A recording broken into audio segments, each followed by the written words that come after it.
네, 이어서 가겠습니다. 비판의 주요 내용, 그러니까 제가 그동안 올렸던 영상 및 글에 대한 그 비판의 주요 내용은 크게 보면은 이렇게 세 가지인 것 같아요.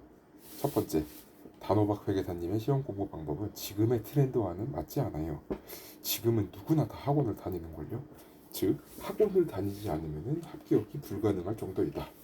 자, 2번, 요즘 경제학이 얼마나 어려운지 아세요? 공인 경제사라고 불릴 정도로 경제학이 어렵고 상법 경영학은 쉽습니다.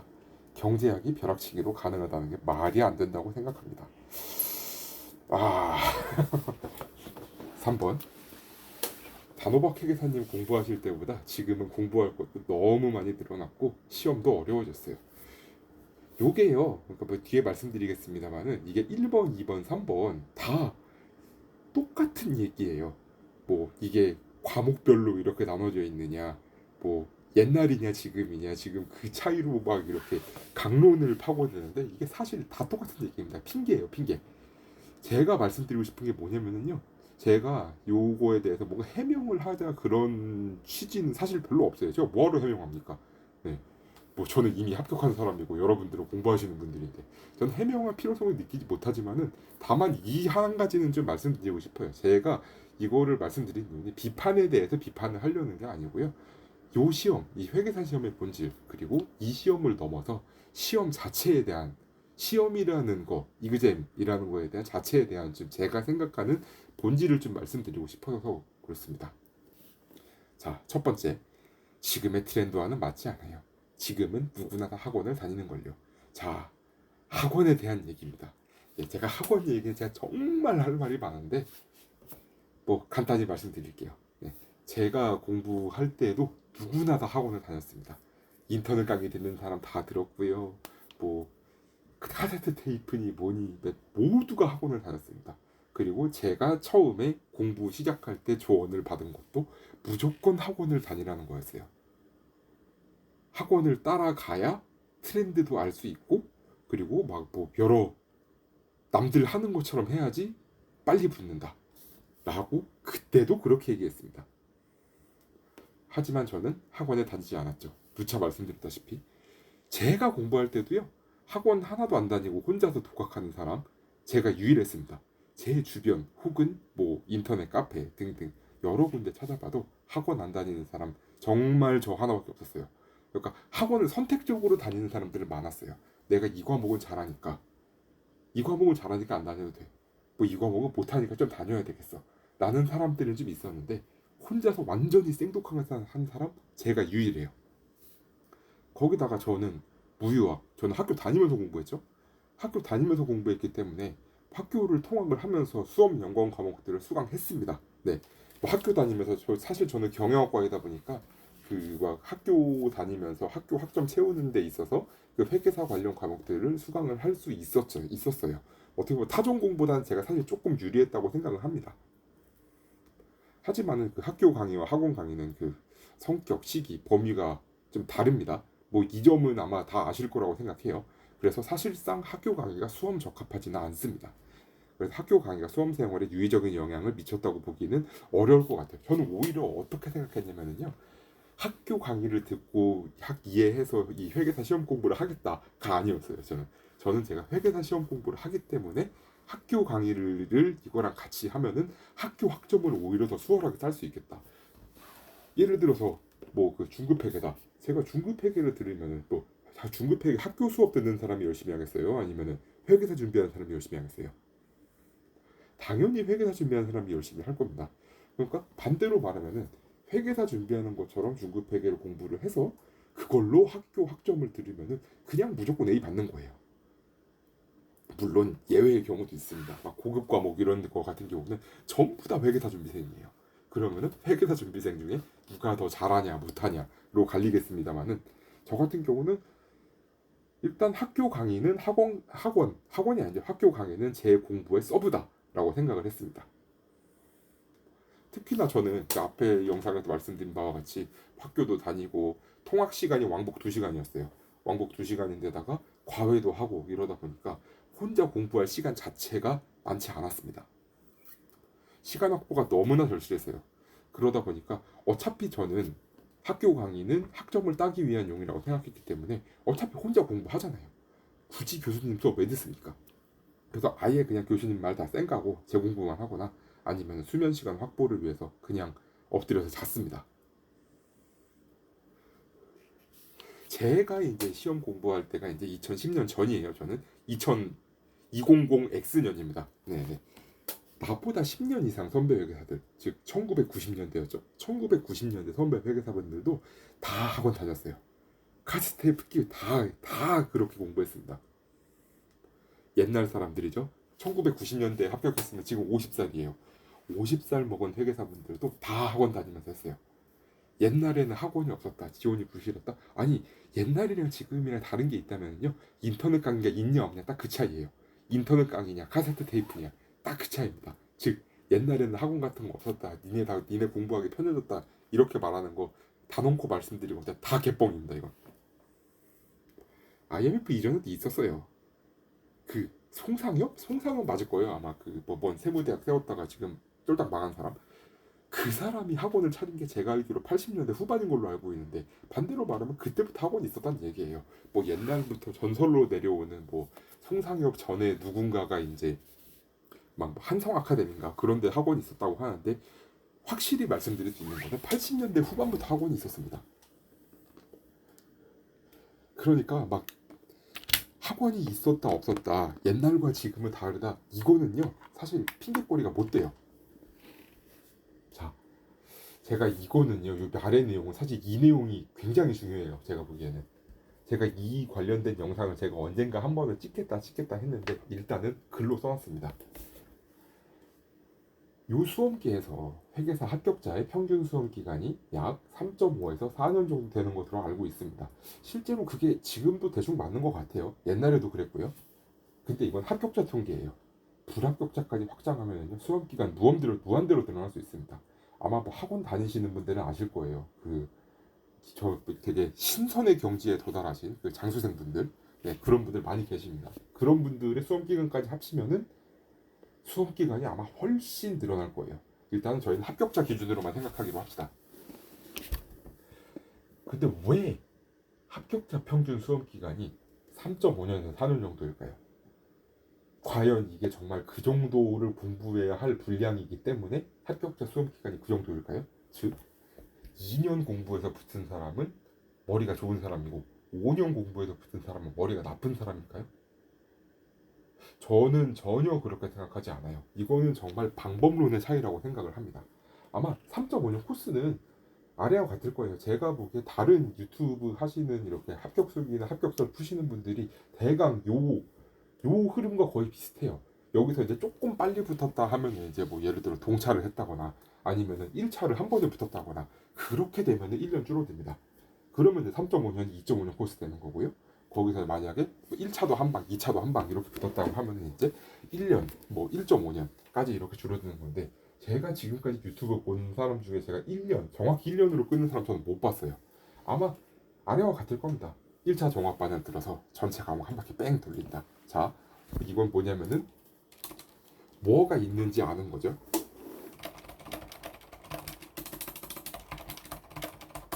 그리고 문제풀이 연습도 좀 하고 왜냐면 이 과목이 뭔지 알았으니까 문제가 어떻게 나오는지도 알고 문제풀이 위주로 한 바퀴 더 뺑 돌린다. 그리고 세 번째 1년이 지나고 1차 시험 들어갔는데 문제 어렵습니다. 한 가지 말씀드릴 거는 옛날에 뭐 수능 공부 해보신 분들은 아실 거예요. 그 학원에서 만드는 모의고사랑 그 수능 시험의 문제와는 질이 다릅니다. 학원 모의고사는 막 그냥 학원 선생님들이 자기의 뇌피셜로 혹은 문제집에서 짜집기해서 대충 만드는 건데 수능 같은 경우는 그 엄격한 막 교수님들이 들어가고 막 검수하는 사람들도 몇십 명이 있고 막 이러다 보니까 그 문제의 질이나 그 자체가 달라요. 회계사도 마찬가지입니다. 회계사도 학원 선생님들이 그 이렇게 저렇게 차용해서 만드는 문제랑 그 금융감독원이 주관해가지고 교수님들이 들어가서 만드는 문제랑은 같을 수가 없어요. 문제가 어렵습니다. 어렵다기보다는요.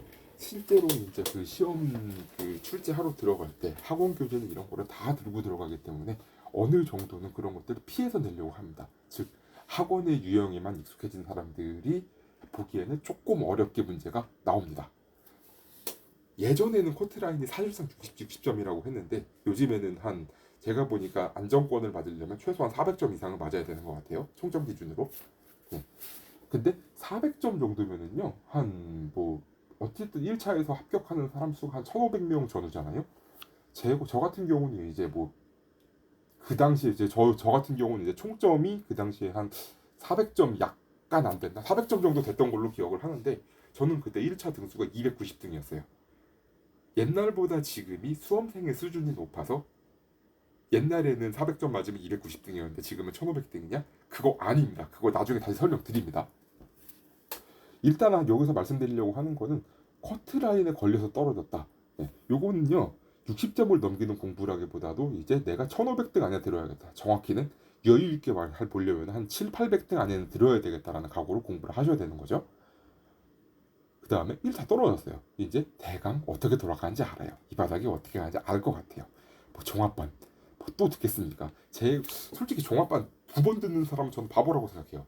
네, 종합반은 이제 한 번 들었으니까 뭐 더 들을 건 없고 혼자 열심히 공부해보자. 부족한 것들만 들어야지. 근데 왜 나는 1년 이상 공부했는데도 부족한 것이 많은가? 듣다 보니 들을 게 천지네. 자, 이제 이게 뭐냐면은 이제 자기가 강하다고 생각하는 과목은 강의를 안 듣고 혼자 하고 약하다고 생각하는 과목은 강의를 다시 듣는 단계입니다. 수험 생활 2년 차니까 부족한 것도 보완하고 어느 정도 아는 상태에서 들어가고 싶은데 뭔 공부할 게 이렇게 많아. 또다시 벼락치기. 아마 1차 시험 2번 이상 준비해 보신 분들은 아실 거예요. 1차 시험 직전에 그러니까 처음에 1차 시험 볼 때 여유 없이 밑빠진 독에 물 붓기처럼 막 방대한 양을 공부하고 들어가잖아요. 첫 번째 1차 시험이 올림픽이 아니었던 이상은 첫 번째 1차 시험과 두 번째 1차 시험 들어갈 때의 기분이 크게 다르지 않을 거예요. 왜냐면은 1차 시험 자체가 양이 어마무시하게 많기 때문에 어차피 그거 다 알고 들어갈 수가 없습니다.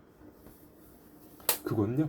1차를 한 번 보든 두 번 보든 세 번 보든 똑같은 것 같아요. 어차피 시험 전에 후달리는 거는 장수생이든 아니면은 처음 보는 사람이든 똑같습니다. 1차 시험 두 번째. 와, 붙었다. 두 번만 1차 시험 붙었어. 2차 가자. 근데 2차 가니까 2차는 1차보다 공부할 양 자체는 적습니다. 적은데 각 과목별로 굉장히 깊게 들어가요. 그리고 객관식에서 주관식으로 서술형으로 바뀌는 차이가 있죠. 거기다가 전 과목 60점을 넘어야 된다. 1차 같은 경우는 전 과목 60점 안 넘어도 각 과목 40점 넘은 상태에서 총점 한 400점 정도가 되면은 이제 줄 세우기를 붙습니다만은 2차 같은 경우는 전 과목 60점을 넘어야 돼요. 그런데 제가 이것도 말씀드릴 건데 이게 전 과목 60점이 내가 절대적으로 봤을 때 100점 만점에 60점. 그러니까 예를 들어 100문제 중에 60문제 이상을 맞췄다. 그럼 60점 넘느냐? 그거 아니에요. 절대로 아닙니다. 2차도 상대평가예요. 이거 진짜 명확하게 알아두셔야 돼요. 2차도 상대평가입니다. 왜냐하면 합격자 인원은 정해져 있고 그리고 이제 어떤 각 과목별로 난이도의 차이가 있기 때문에 쉬운 과목은 점수를 조금 빡빡하게 채점하는 경향이 있고요. 뭐 예를 들어 이런 식이에요. 답을 맞췄어도 풀이 과정이 제대로 안 돼 있으면은 약간 감점을 한다든지. 근데 반대로 과목이 어려웠어요. 폭탄이 떨어졌습니다. 그럴 때는 조금 더 채점을 후하게 하는 경향이 있어요. 물론 이럴 때는 어떻게 하냐? 답을 틀렸으면은 당연히 그 문제를 만점을 줄 수는 없겠습니다만은 뭐라도 썼으면 점수를 조금이라도 주는 식으로 이렇게 난이도에 따른 점수 보정을 좀 합니다. 어쨌든 다섯 과목을 전부 60점을 넘어야 돼요. 그런데 다섯 과목 언제 다 공부하지? 4개월밖에 없는데 미치겠죠? 죽겠죠? 보통 이때 이제 감사 같은 경우는 2차 때 처음 보는 과목이고 재무관리 같은 경우는 1차 때 제대로 안 하고 넘어오는 게 대부분이기 때문에 보통 2차 때 감사랑 재무관리를 버립니다. 그리고 2차 때 세법, 원가, 재무회계 세 과목을 뭐 들으시는 그쵸? 보통 강의를 듣죠. 네, 뭐 GS 뭐 어쩌고 하면서 세 과목 듣고 세 과목 확실하게 잡아야 되겠다. 그리고 내년에는 두 과목을 잡는다라는 계획으로 가지만은 이게 모든 게 마음과 뜻대로 되면 인생이 재미가 없겠죠. 세 과목 공부했는데 두 개 붙고 한 개 떨어지는 게 이게 제일 많은 것 같아요. 그 3유에 뭐 2유에 3유에가 되게 많은 것 같고 1유에 같은 경우는 사실 1유에는 좀 애매한 게 사실 1유에 같은 경우는 붙었다고 보면 돼요. 거의 1류에 했는데 다음에 떨어지면은 자기 자신에 대해 굉장히 좀 반성을 하셔야 되는 것 같아요. 네. 뭐 어쨌든 2유에 이상이라고 치고 3유에라고 치면은 유예 때 세 과목 개박식에 파서 그 다음에 유예로 붙었다. 사실 3유예가 제가 알기로 합격률이 그렇게 생각보다 높지 않아요. 5유예, 4유예, 3유예 합격률이 비슷비슷하지 않을까 싶습니다. 3유예가 조금 높기는 하겠습니다만은 유의적으로 높지는 않을 것 같아요. 어쨌든 이렇게 피 터지고 공부해서 유예로 2차를 두 번 보고 합격을 했습니다. 야, 이렇게 하니까 3.5년이에요. 별로 안 길어 보이는데 이게 3.5년입니다. 통상적으로 이럴 거예요. 아마 4년은 여기다가 이제 1차 올림픽 한번 봐보고 그러니까 뭐 이런 게 추가되는 거고요. 네. 근데 이 시나리오에서 뭐 하나라도 삐끗하면은 그냥 플러스 1년이에요. 불안하죠. 왜냐면은 시험이 1년에 한 번 있기 때문에 뭐 두 번이라고 하지만 뭐 1차, 2차 각각이니까 1년 늘어나는 건 순식간이니까 사실 준비하는 사람 입장에서는 굉장히 불안할 수밖에 없습니다. 그래서 학원에서는 이게 중요해요. 학원은 장사하는 곳이에요. 자본주의의 노예입니다. 학원 또한. 네. 학원은 자본주의에 따라서 수험생에게 빨대를 꽂고 요 수험생이 가지고 있는 혹은 수험생 정확히 수험생의 부모님들이겠죠. 네. 수험생들의 부모님들이 가지고 있는 현금을 뽑아 먹어야 되는 게 학원의 숙명이자 미션입니다. 그런데 뽑아 먹기에 가장 좋은 거는 뭐 예를 들어서 뭐 이런 건 어려운 거다 쉬운 거다 뭐 그렇게 마케팅하는 것보다는요 이게 수험생들의 두려운 그 심리를 자극하는 거예요. 이거 문제풀이를 제대로 안 하면은 또 다 새로운 유형에 적응할 수가 없습니다. 뭐 심화 강의를 안 들으면 어려운 문제를 풀 수가 없습니다. 뭐 이런 식으로 두려운 수험생들의 불안 심리를 자극하는 게 학원의 기본적인 마케팅 전략이라고 저는 생각을 합니다. 이거는요 제 개인적인 생각인데 저는 사실은 확신을 가지고 있어요. 확신을 가지고 있는데 제 개인적인 생각이라고 말씀드리는 게 뭐 그러고 사람마다 생각이 다를 수 있으니까요. 3.5년에서 4년이라는 기간 자체가 가스라이팅이 아닐까 생각을 합니다. 학원에서 이런 식으로 얘기한다 그래요. 1, 2년 만에 뜨는 괴물들도 있는데 걔들은 니들과 다른 종족이니까 너네는 열심히 수업 듣고 학원 커리큘럼에 따라서 착실히 준비해서 3.5년은 4.4년 코스로 가면 돼. 니네가 너무 뛰어난 사람들이라고 생각하지 마. 천재들은 따로 있어. 뱁새가 황새 따라가다가 가랑이 찢어진다 등의 얘기들을 많이 하는 걸로 알고 있습니다.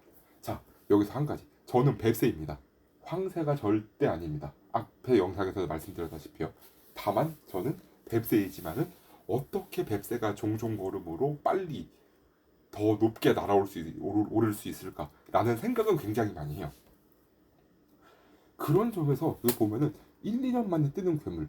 그 학원 입장에서 보면 저 괴물이에요. 이런 괴물 없습니다. 1년 공부했는데 학교를 다니면서 과외까지 하면서 그 이제 휴학도 안 하고 그러니까 그렇죠. 무유학 거기다 이제 무유학에다가 과외에다가 이제 독학으로 완전 학원도 안 다니고 학원에서 보면 저는 괴물입니다. 그런데 어떻게 보면 학원 입장에서는 저 같은 사람은 굉장히 싫어하는 사람이에요. 왜냐면 학원에다 돈 부은 게 없거든. 학원의 1차 목표는요. 이 사람이 적절한 수험 기간에 적절하게 합격해서 적절하게 현직에 가게 하는 것입니다. 이 수험 기간이 너무 길면은 학원의 명성이 떨어지고 수험 기간이 너무 짧으면은 학원의 돈벌이가 안 돼요. 뭐 단기 합격과 어쩌고 이렇게 하는데 학원에서 하는 마케팅을 잘 들여다보시면은 이 학원을 다녔기 때문에 단기 합격을 했다. 이런 마케팅을 좋아하지. 독학을 해가지고 1년 만에 붙었어요. 그리고 학원이 좋아할까요? 절대로 좋아하지 않습니다. 이거 한 가지 명심하세요. 학원은 자본주의의 괴물입니다. 특히나 우리나라처럼 교육열 높은 그러니까 고등학교 때까지 막 학원에다가 돈 바르고 뭐 이렇게 해가지고 대학교를 온 근데 대학교부터는 이제 혼자서 공부해야 되는 영역인데 그런 불안감이 있기 때문에 그런 불안감을 이용한 마케팅으로 돈을 벌어먹는 곳이 학원이라는 곳입니다. 이건 비단 CP 수험생의 수험계뿐만이 아니에요. 요즘에 뭐 대학교 강의도 학원이 있다고 들었는데 절 때도 있었겠죠. 사실 전 학원을 안 다녀봐가지고 잘 모르겠긴 한데 방법이 되게 굉장히 많다고 하더라고요. 위에 코스 있잖아요. 학원에서 가스라이팅을 했다고 생각하고 다시 한번 보세요. 어디에서 타임루스가 생겼고 합격한 시점이 언제인지. 뭐 쓰고 싶은 게 굉장히 많지만 다른 글에 다시 쓰도록 한다고 하는데 지금 제가 이 얘기를 하고 있는 겁니다. 자, 타임루스가 어디서 생겼을까요? 여기부터 타임루스가 있어요. 1차 종합반. 제가 누차 예전 영상에서도 말씀드린 게 학원 강의 3시간 듣고 복습 3시간 하는 거랑 독학 6시간 하는 거랑 만약에 이게 그 하루만큼만 공부해서 그 하루만큼의 시험을 매일 보는 거다라고 하면은 이거는 학원 강의가 절대적으로 유리합니다. 이건 인정합니다. 그런데 이 회계사 시험이라는 거는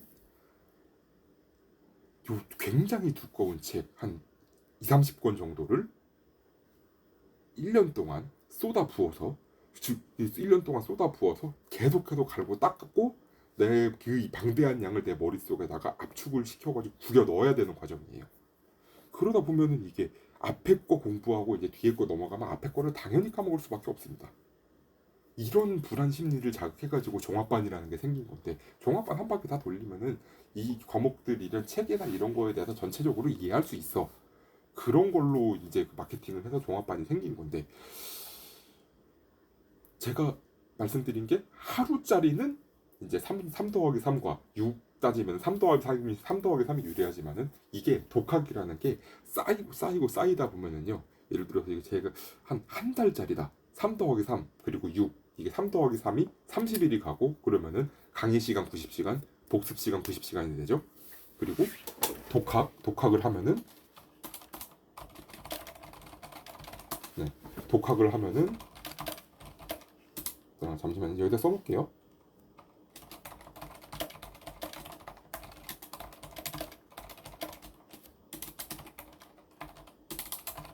네, 보시면은 강의 90시간, 독학 90시간, 그리고 독학할 경우에는 독학 180시간입니다. 제가 이거는 다 놓고 말씀드릴 수 있습니다. 이거는 독학이 무조건 이깁니다. 이거를요, 안 해보셔서 그래요. 이게 강의를 듣고 독학을 다시 이렇게 복습하는 이 과정이랑 제가 A부터 Z까지 하나하나 파 나가는 과정이랑 이게 약간 좀 지수함수의 형태예요. 강의를 듣고 이렇게 가는 걸 로그함수의 형태라고 하면은 독학은 지수함수의 형태입니다. 처음에는 되게 더디다가 언젠가 내가 이거를 한번 딱 눈 뜨고 나면은 그 다음부터는 실력이 기하급수적으로 올라갑니다. 특히나 이제 이런 회계사 시험처럼 이렇게 뭐 망대한 양을 많이 공부해야 되는 거거든요. 이게 독학을 하는 게 저는 개인적으로 이거 압도적으로 유리하다고 생각을 합니다. 여기서 보면은 1차 종합반이면은 제가 알기로 한 4달 정도 듣는 걸로 알고 있는데 4달 동안 학원 다니면서 뭐 3시간 하루에 3시간? 3시간 더 듣죠? 뭐 6시간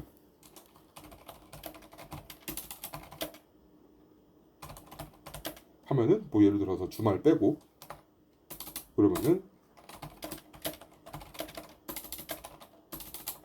480시간을 강의를 듣는 데에만 쏟아붓는 건데 이 480시간을요 혼자 공부하는 시간으로 바꾸면은 저는 이거 어마어마하게 효율이 좋을 거라고 생각이 듭니다.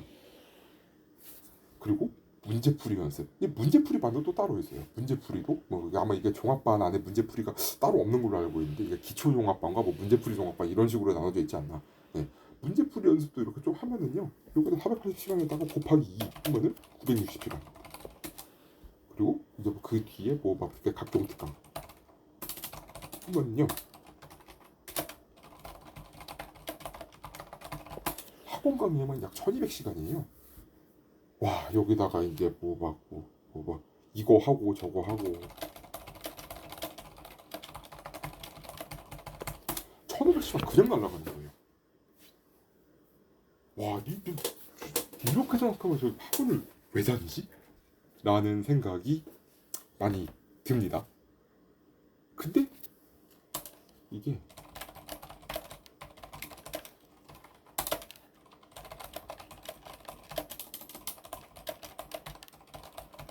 학원의 틀에 갇혀 있으면요 이게 막 뭐 유형화가 돼요. 머릿속에 유형화가 될 거예요. 이런 건 이렇게 A는 B 뭐 예를 들어서 뭐 가나다 이러면은 ABC 이런 식으로 유형화를 딱딱딱 해놓는데 그 유형들이 머릿속에 굉장히 많이 있겠죠. 근데 이 유형에서 벗어난 게 나오면요 멘탈이 붕괴돼요. 제가 이런 사람들 진짜 많이 봤어요.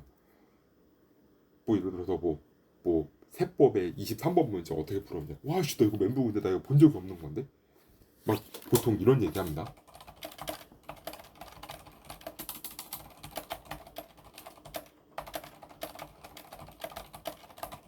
네. 브리타는 이제 사법 시험 준비하던 사람들이 많이 쓰는 말인데, 브리타는 보면은 크게 두 가지 유형이에요. 첫 번째, 내가 공부하지 않은 곳, 그러니까 아무도 공부 안 하는 곳에서 나왔다. 두 번째, 내가 생전 처음 보는 유형이다. 와, 이런 거 어떻게 푸냐? 사시 같은 경우는 아마 브리타가 많이 있을 거예요. 왜냐면 걔네들은 양이 또 걔네들도 양이 어마어마하게 많기 때문에 브리타 그런 게 있습니다. 그리고 회계사들 같은 경우도 브리타가 있어요. 브리타가 가장 크게 영향을 미치는 과목이 경영학입니다. 경영학은 뭐 잘 아시겠지만 양이 진짜 많기 때문에 맘먹고 이 사람 틀리게 해야 되겠다라고 맘먹고 문제 내면 못 맞춰요. 근데 경영학을 제외하고 나면은 브리타가 별로 없습니다. 그렇게 많지 않아요. 즉 내가 생전 처음 보는 유형인 경우에 말리는 경우가 많습니다. 그런데요, 내가 생전 처음 보는 유형이라고 하면 이거는 아까 말씀드린 그 학원에서의 유형화에 익숙해져 있기 때문에 그래요. 독학하면요, 사실 제 생각에는 이런 거에 크게 당황하지 않아요. 왠지 아세요? 나는 혼자 공부했기 때문에 처음부터 모든 게 다 처음 보는 유형이었고 처음부터 멘붕에서 시작을 했기 때문에 A, B, C에 내가 이제 뭐 A랑 B랑 C가 있다고 할 때 A를 공부할 때도 내가 혼자 굉장히 고민을 많이 했고 B를 공부할 때도 혼자 고민을 많이 했으며 C를 공부할 때도 혼자 고민을 많이 했습니다.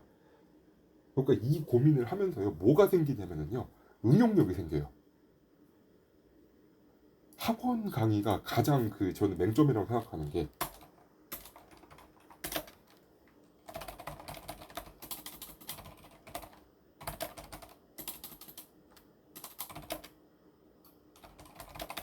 이게 혼자 고민한 사람이랑 누군가가 떠 먹여줘가지고 이거를 그러니까 알게 된 사람이랑은 응용력의 차원이 다릅니다. 물론 학원 강의를 들으면서 자기가 혼자 고민하고 해서 응용력이 올라가신 분들도 계실 수 있어요. 그런데 아무래도 자기 혼자 고민하는 시간이 더 많았던 분들이 응용력이 높을 수밖에 없어요. 제 생각에는 여기서 만약에 1차 종합반 문제풀이 연습 여기에서 1500시간을 세이브했다면은, 그리고 이 세이브 한 거를 그대로 공부에 돌렸다고 한다면은 1차 시험 합격에는 큰 무리가 없지 않을까라는 생각을 합니다. 그리고 이제 그 다음에 보면요, 뭐 부족한 것들만 들어야지.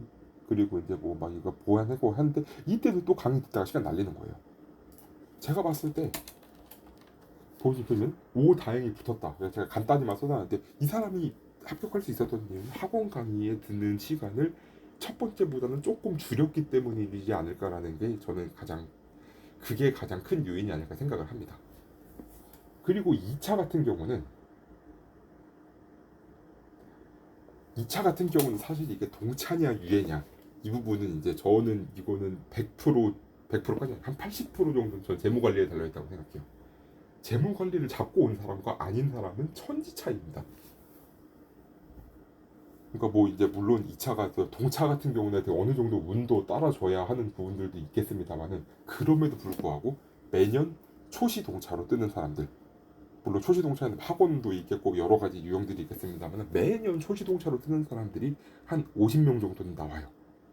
이 50명이 다른 사람들과 동일하게 공부해가지고 초시 동차를 떴을까요?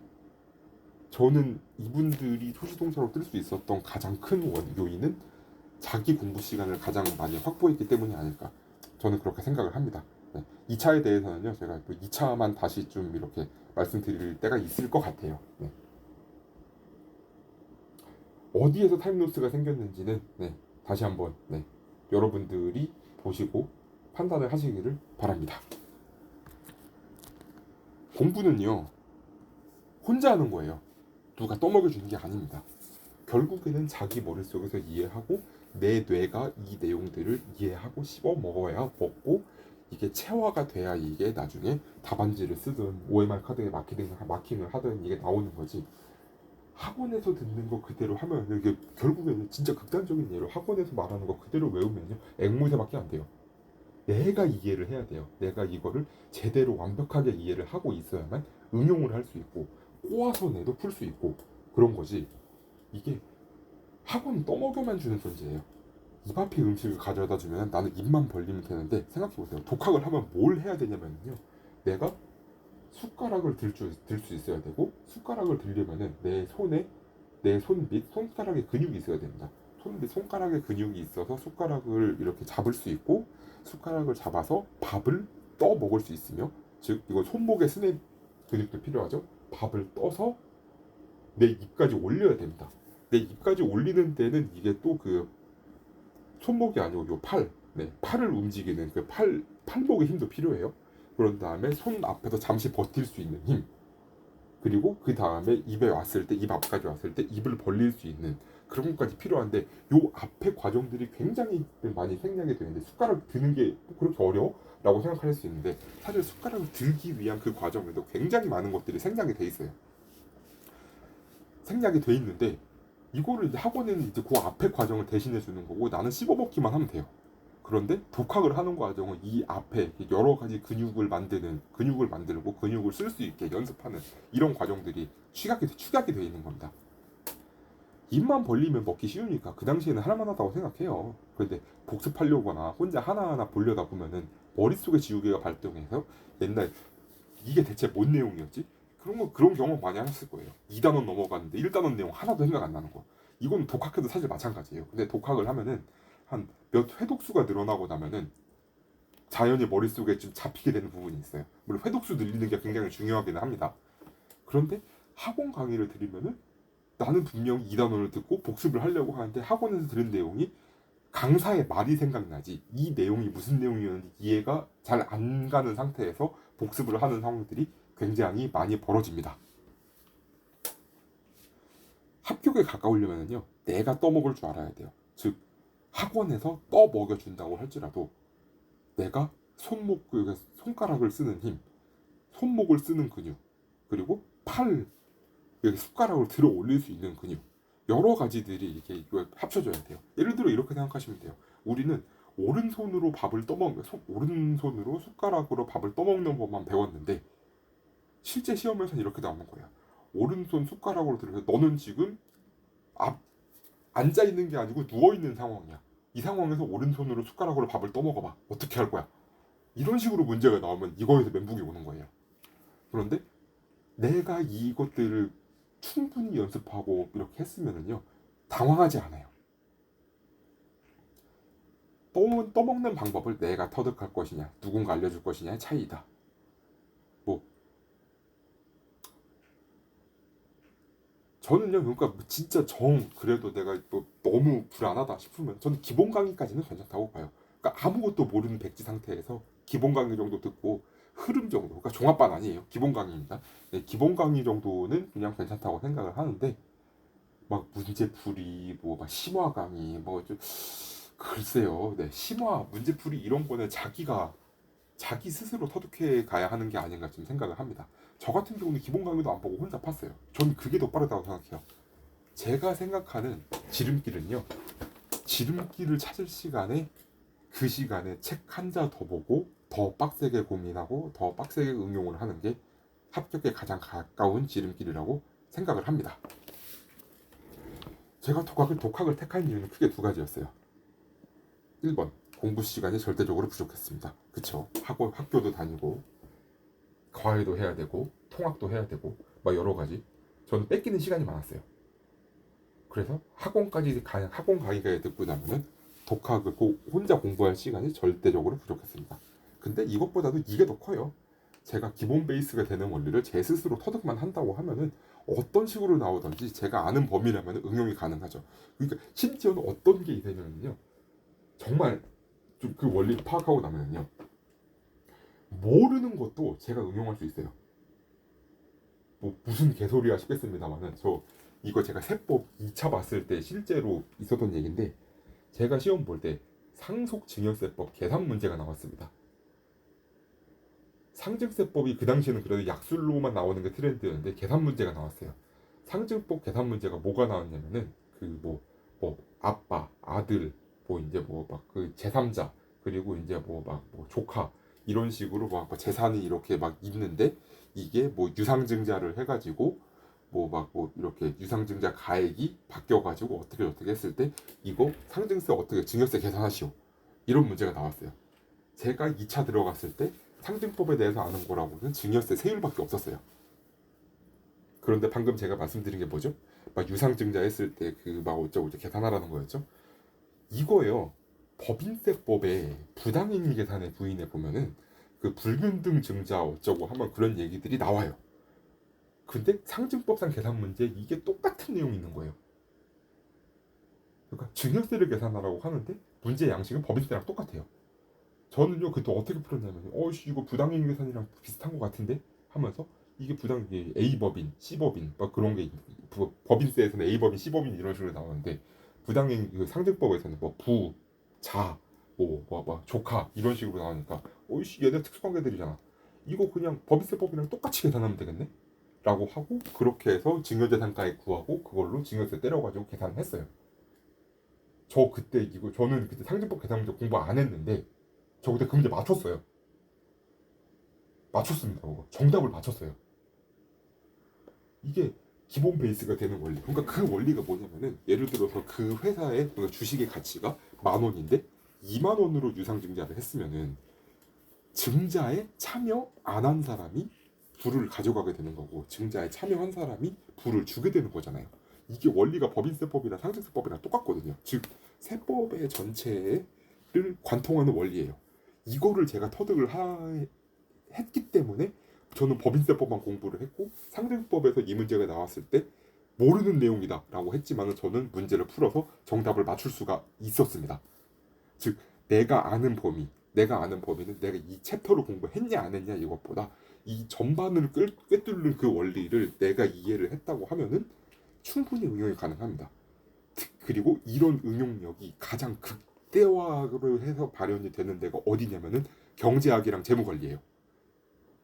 그래서 제가 경제학 거를 이제 뒤에 다음에 말씀드리려고 하는데 이게 재무관리 이게 간단히만 말씀드릴게요. 재무관리 같은 경우는요 모든 재무관리 책 내용을요 큰 종이 한 장에다 요약 가능해요. 그리고 그것만 보면 재무관리 끝나요. 그리고 경제학 같은 경우도 이제 뭐 외울 게 많다기보다도 그 전반적인 원리가 머릿속에 딱 들어가고 나면은 문제 어떻게 나오든 응용할 수 있어요. 이런 응용력이 불이탈을 이 불이탈을 막는 방법은